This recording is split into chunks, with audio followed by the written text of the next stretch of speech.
Well, when I was between 6 and 7 years of age, a fly came through and he was taking people up for $10 a ride. And my father had known that I'd been watching the airplanes and building models and that, and he gave me a ride, and from that time I was bit, and from 6 years of age. Finally, it reached a time when I was 16, he carried me out at the airport and to get flight instructions.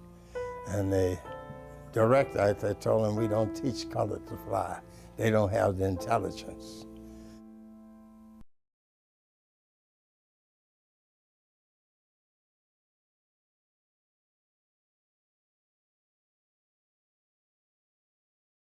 We scheduled a flight to Washington to try to see if we could get into the Air Corps.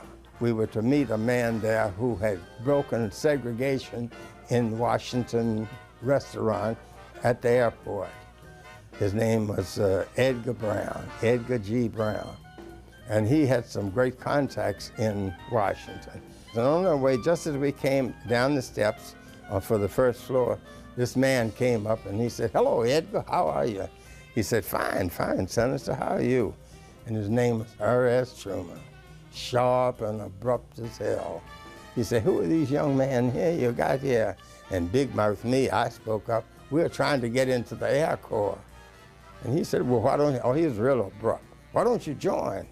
And I said, "They don't allow colored or Negroes into the Air Corps." He said, "Are you Americans?" I said, "Yes, sir, I'm an American." "Do you pay taxes?"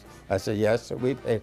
"And you mean to tell me that there's a department, a part of our government that you cannot get into?" I said, "That's right."